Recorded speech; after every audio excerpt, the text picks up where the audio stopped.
ओम गुरु ब्रह्मा गुरु विष्णु गुरुदेव महेश्वर गुरुरेव परब्रह्म तस्मै श्री गुरवे नमः। ओम नमो भगवते वासुदेवाय। श्रीमद् भागवत गीता যথাযথ গীতা অথ সপ্তম অধ্যায় শ্লোক নাম্বার 5। अपरेयोमितस्तान्नं प्रकृतिं विद्धि मे परं जीवभूतं महाबाहो जयेदं धर्यते जगत्। অনুবাদ। হে মহাবীর, এই নিকৃষ্ট প্রকৃতির ছাড়াও আমার আরেকটি উৎকৃষ্ট প্রকৃতি রয়েছে। সেই প্রকৃতি চৈতন্য স্বরূপা ও জীবভূতা। সেই শক্তি থেকে সমস্ত জীব নিঃসৃত হয়ে এই জড়জগৎকে ধারণ করে আছে।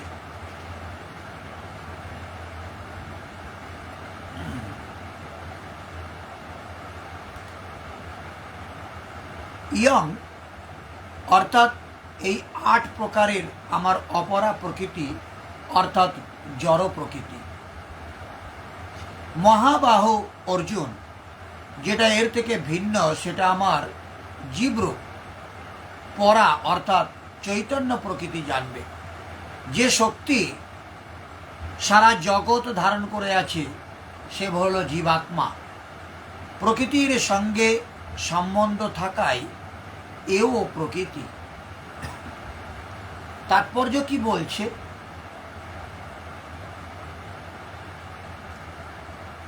এখানে স্পষ্টভাবে বর্ণনা করা হয়েছে যে জীব ভগবানের পরাপ্রকৃতি বা উৎকৃষ্ট প্রকৃতির অন্তর্গত।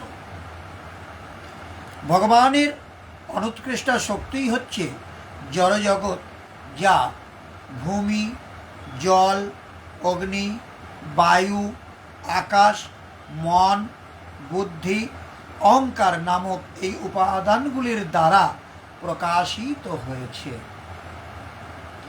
জড়জগতে উভয় প্রকাশ অর্থাৎ স্থূল পদার্থ যেমন ভূমি, জল, বায়ু, অগ্নি ও আকাশ এবং সূক্ষ্ম পদার্থ মন, বুদ্ধি ও অহংকার, এই সবগুলি ভগবানের অনুৎকৃষ্ট শক্তি থেকে উৎপন্ন হয়ে থাকে।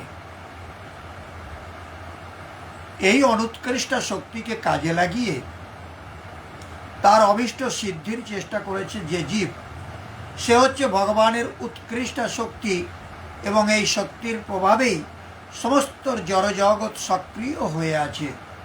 ভগবানের উৎকৃষ্ট শক্তি জীবের দ্বারা সক্রিয় না হলে জড়প্রকাশের স্বয়ং সক্রিয় হওয়ার কোনো ক্ষমতাই নেই। শক্তি সবসময়ই শক্তিমানের দ্বারা নিয়ন্ত্রিত হয়, তাই জীব সর্বদাই ভগবানের দ্বারা নিয়ন্ত্রিত হচ্ছে। তাদের স্বাধীন কোনো অস্তিত্ব নেই। নির্বোধ লোকেদের ধারণা অনুযায়ী তারা কখনোই ভগবানের সমান শক্তিশালী নয়। জীব ও ভগবানের মধ্যে পার্থক্য নিরূপণ করে শ্রীমদ্ ভাগবতে 10ম স্কন্ধে 87 নম্বর অধ্যায়ে 30 নম্বর শ্লোকে বলা হয়েছে, অপরিমিতা ধ্রুবস্তনুৎপ্রীত যোদি সর্বগতস্তহীন সস্যতেতি নিয়ম ধ্রুব নেতরথা অজানি চ জন্ময়ং তদো বিমুচ্য নিয়ম্বু ভবেৎ সমমনুজানতং যদমতং মতো দুষ্টতয়া। হে শাশ্বত পরমেশ্বর, দেহধারী জীব যদি তোমার মতোই শাশ্বত ও সর্বব্যাপক হতো তাহলে তারা কখনোই তোমার নিয়ন্ত্রণাধীন হতো না। কিন্তু তারা যদি তোমার অনন্ত শক্তির অনুসদৃশ্য অংশ হয় তাহলে তারা সর্বতোভাবে তোমায় পরম নিয়ন্ত্রণের অধীন তাই তোমার শরণাগত হওয়াই জীবের জন্য প্রকৃত মুক্তি, এবং সেই শরণাগতই জীবকে প্রকৃত আনন্দ দান করবে। সেই স্বরূপে অবস্থান করলে তবেই তারা নিয়ন্তা হতে পারে। সুতরাং যে সমস্ত স্বল্প জ্ঞান সম্পন্ন মানুষ অদ্বৈতবাদের প্রচার করে বলে যে ভগবান ও জীব সর্বতোভাবে সমান, তারা প্রকৃতপক্ষে ভ্রান্ত ও কলুষিত মতবাদের দ্বারা পরিচালিত হয়েছে। ভগবান শ্রীকৃষ্ণই একমাত্র নিয়ন্তা এবং সমস্ত জীবেরা তার নিয়ন্ত্রণাধীন। এইসব জীবেরা ভগবানের উৎকৃষ্ট শক্তি, কারণ গুণগতভাবে তাদের অস্তিত্ব ভগবানের সঙ্গে এক, কিন্তু ক্ষমতার বিচারে তা পরিমাণগতভাবে তারা কখনোই ভগবানের সমকক্ষ নয়। ভগবানের উৎকৃষ্ট শক্তি মানে জীব যখন সূক্ষ্ম স্থূল অনুৎকৃষ্ট শক্তিকে মানে জড় ভোগ করে, তখন সে তার প্রকৃতি চিন্ময় মন ও বুদ্ধিকে ভুলে যায়। জড় প্রকৃতির দ্বারা প্রভাবিত হয়ে পড়ার ফলে জীবের এই বিস্মরণ ঘটে। কিন্তু জীব যখন মায়ার মোহময় জড়শক্তির প্রভাব থেকে মুক্ত হয়, তখন সে মুক্তি লাভের পর্যায়ে উপনীত হয়। জড়শক্তির দ্বারা আচ্ছাদিত হয়ে জীবের অহংকার মোহগ্রস্ত হয়ে মনে করে যে আমি জড় এবং জড় বিষয়সমূহ আমার। যখনই সে ভগবানের সঙ্গে সর্বতভাবে এক হয়ে যাবার ধারণাসহ সব রকম অজ্ঞতাজনিত জড়শক্তির প্রভাব থেকে মুক্ত হয়, তখনই সে তার স্বরূপ সম্বন্ধে সচেতন হয়। তাই সিদ্ধান্ত হচ্ছে যে গীতায় জীবকে শ্রীকৃষ্ণের অনন্ত শক্তির মধ্যে মাত্র একটি শক্তি বলে প্রতিপন্ন করা হয়েছে। এই শক্তি যখন জড়জগতের কলুষ থেকে মুক্ত হয়ে যায়, তখন সে পূর্ণভাবে কৃষ্ণ চেতনা লাভ করে মুক্তি লাভ করে। শ্লোক নাম্বার 6।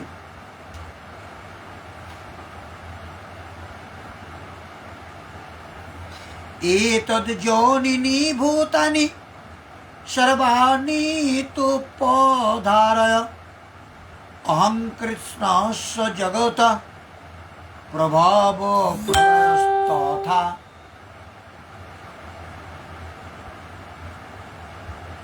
অনুবাদ: আমার এই উভয় প্রকৃতি থেকে জড় ও চেতন সব কিছু উৎপন্ন হয়েছে। অতএব নিশ্চিতভাবে জ্ঞাত হও যে আমিই সমস্ত জগতের উৎপত্তি ও প্রলয়ের মূল কারণ।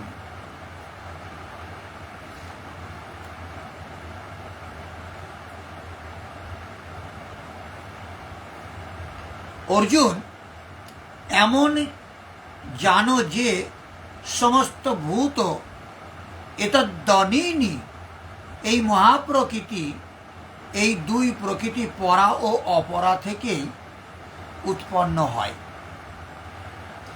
এই দুটিই হল একমাত্র যোনি।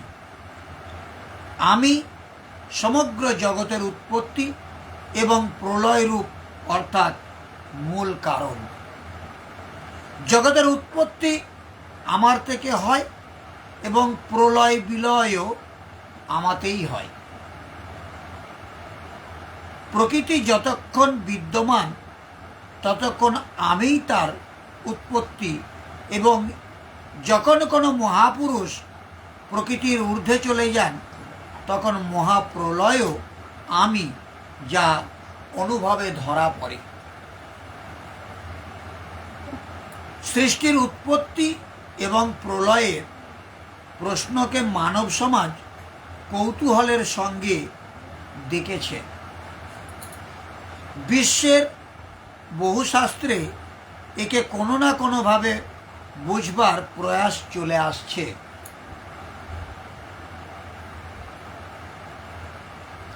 কেউ বলে প্রলয়ের সংসার মজ্জমান হয়, তো কারো মত অনুসারে সূর্য পৃথিবীর এত কাছে চলে আসে যে পৃথিবী জ্বলে শেষ হয়ে যায়। কেউ একেই বলে কিয়ামত, কেউ একেই বলে প্রলয়, যে এই দিন সকলের নির্ণয় শূন্য হয়, তো কেউ নিত্য প্রলয় নৈমিত্তিক প্রলয়ের গণনাতে ব্যস্ত আছে। কিন্তু যোগেশ্বর শ্রীকৃষ্ণের অনুসারে প্রকৃতি অনাদি পরিবর্তন হয়েই চলেছে, কিন্তু কখনো ধ্বংসপ্রাপ্ত হয়নি।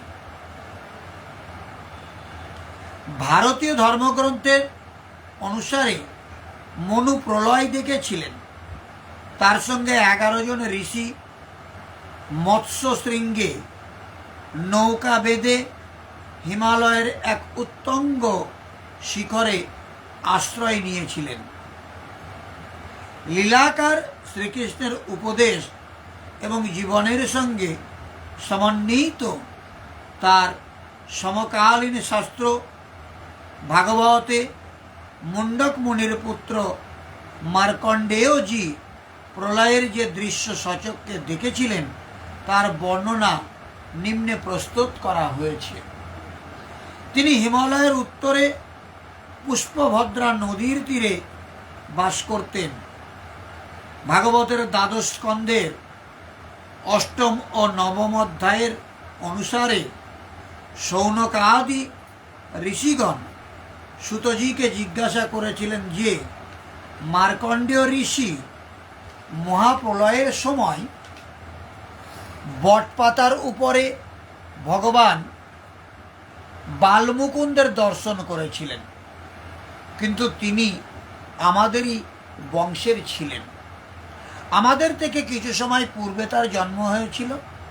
তার জন্মের পর কোনো প্রলয় ঘটেনি এবং সৃষ্টিও লোপ পায়নি। সব কিছু আগেকার মতোই আছে।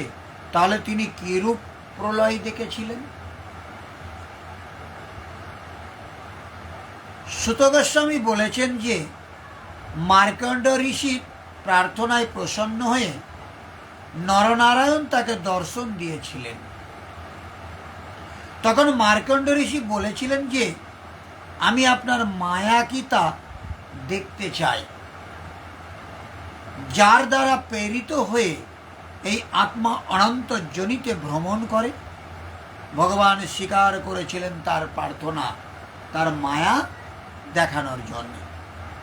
একদিনে যখন মুনি নিজের আশ্রমে ভগবানের চিন্তনে তন্ময় ছিলেন, তখন তিনি দেখতে পেয়েছিলেন যে চারিদিক থেকে সমুদ্র স্ফীত হয়ে উত্তাল রূপে তার দিকে ছুটে আসছে। তাতে কুমির লাফাচ্ছে। তাদের দ্বারা আক্রান্ত হয়ে ঋষি মার্কণ্ড বাঁচার জন্য দিগ্ভ্রান্ত হয়ে ছুটছে। আকাশ, সূর্য, পৃথিবী, চন্দ্রমা, স্বর্গ, জ্যোতির্মণ্ডল সব কিছু সেই সমুদ্রে প্লাবিত হয়ে যাচ্ছে। এমন সময় মার্কণ্ড ঋষি এক বট বৃক্ষ এবং তার পাতায় এক শিশুকে দেখতে পেয়েছিলেন। শ্বাসের সঙ্গে তিনি শিশুর উদরে প্রবেশ করেছিলেন এবং নিজের আশ্রম, সূর্যমণ্ডল এবং সৃষ্টি জীবন্ত দেখতে পেয়েছিলেন সেই শিশুর উদরের মধ্যে। এবং নিঃশ্বাসের সঙ্গে পুনরায় শিশুর উদর থেকে বেরিয়ে এসে চোখ খোলার পর মার্কণ্ড ঋষি নিজেকে সেই আশ্রমের মধ্যেই নিজের আসনে উপবিষ্ট অবস্থায় দেখতে পেয়েছিলেন। মাঝখানে যেটা ঘটে গেল সেটা হচ্ছে তার মায়া শক্তির প্রভাব। স্পষ্ট হলো যে কোটি বছর ভজনের পর মুনি ঈশ্বরীয় দৃশ্য নিজের হৃদয়ে অনুভবে দেখেছিলেন। বাইরে যেমনটি ছিল তেমনই রইল। অতএব যোগীর হৃদয়ের প্রলয় ঈশ্বর লাভ করার উপায়। ভজন শেষ হয়ে গেলে যোগীর হৃদয়ে সংসারের প্রবাহ নিবিষ্ট হয়ে কেবলমাত্র পরমাত্মার চিন্তাটুকুই থেকে যায়। এই প্রলয় বাইরের প্রলয় নয়, শরীর থাকাকালীনই অদ্বৈত অবস্থার অনির্বচনীয় স্থিতিকে মহাপ্রলয় বলে। এটা ক্রিয়াত্মক, কেবল বুদ্ধির দ্বারা যারা নির্ণয় করে তারা কেবল ভ্রম সৃষ্টি করে, তাতে আমি হই আর আপনিই হন।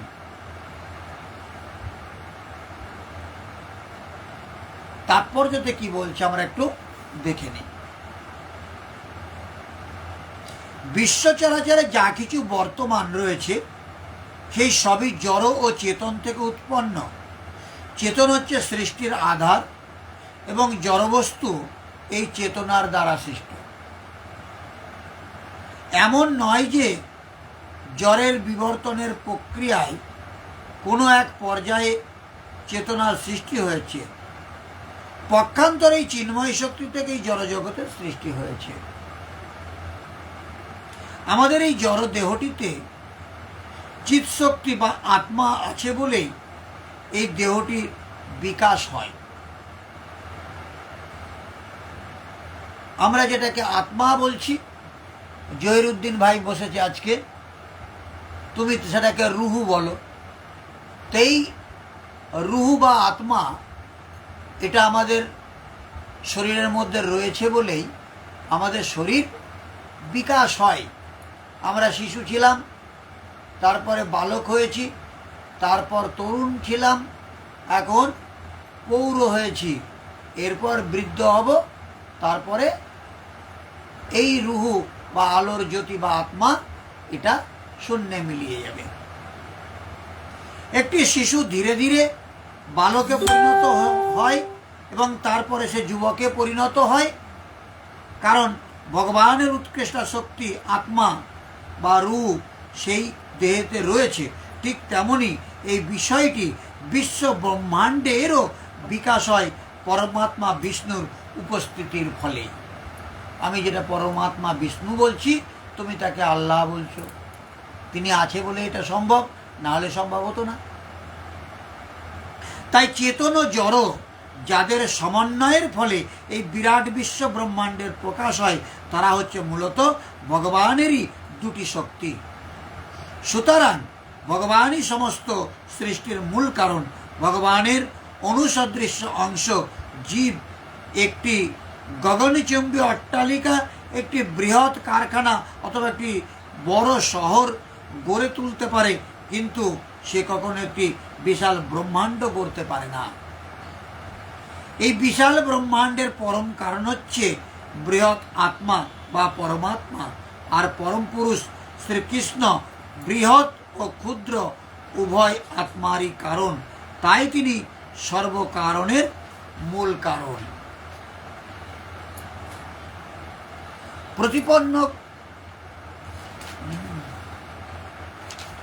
এটি প্রতিপন্ন করে কঠোপনিষদের 2 নম্বর স্কন্ধের 2 নম্বর অধ্যায়ের 13 নম্বর শ্লোকে বলা হয়েছে, নিত্য নিত্যনাং চেতনশ্চেতনানাম।